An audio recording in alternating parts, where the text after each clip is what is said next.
Back to the channel. সবাই কেমন আছো? আই হোপ যে সবাই খুব ভালো আছো এবং সুস্থ আছো, আর আমরাও অনেক ভালো আছি। সামটাইম উইথ রিমার আরও একটি নতুন পর্বে তোমাদের অনেক অনেক স্বাগত জানিয়ে আজকের ভিডিওটা আমি স্টার্ট করছি বন্ধুরা।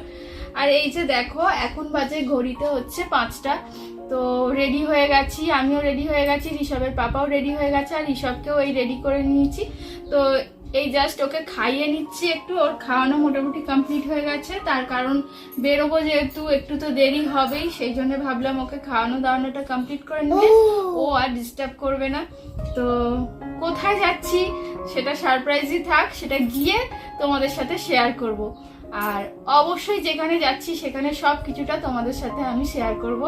তো চলো বন্ধুরা, ভিডিওটা দেখতে থাকো। আজকের ভিডিওটা খুবই ইন্টারেস্টিং হতে চলেছে। বন্ধুরা, আমি রেডি হয়ে নিয়েছি। এই গ্রাউন্ডটা মা পুরী থেকে এনে দিয়েছিল, তো এটাই পরে নিয়েছি পূজার জন্য, আর তুলে রাখিনি, তো এখনই পরে নিয়েছি। চলো এবার যাওয়া যাক।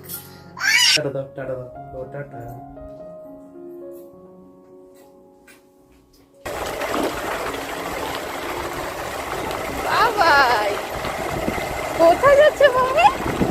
কোথায় যাচ্ছে মামা? কোথায় যাচ্ছে তুমি? আমার বাবাই ফার্স্ট টাইম শপিং এ যাচ্ছে। তো বন্ধুরা, এই জাস্ট পাড়ার রাস্তা পেরিয়ে মেন রোডে উঠলাম, এখনো যেতে অনেকটা টাইম লেগে যাবে। ফাইনালি বন্ধুরা, পূজার শপিং করছি। পূজার শপিং করব না করে অ্যাট লাস্ট সিদ্ধান্ত নিলাম যে না, কিছু একটা কেনা যেতেই পারে।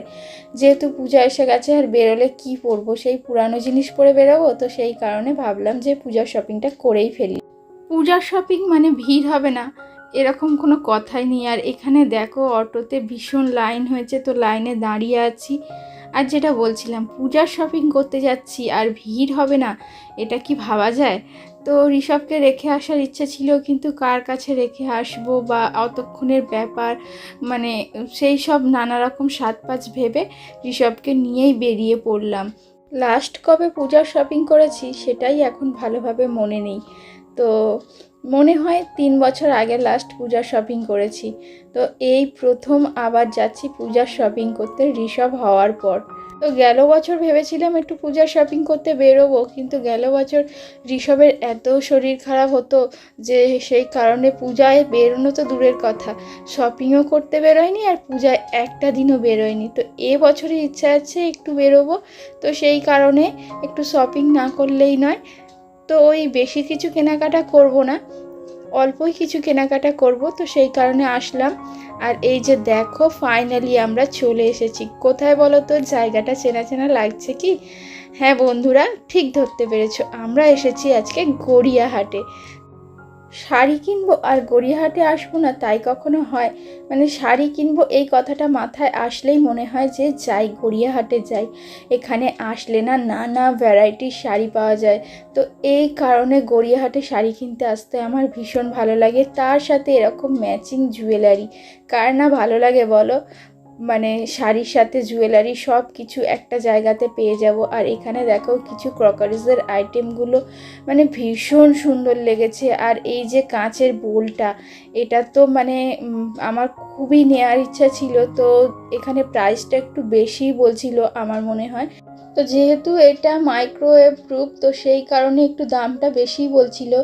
তো এটার দাম ওরা বলেছিল যে 550 টাকা। আমি আর বার্গেনিং করিনি।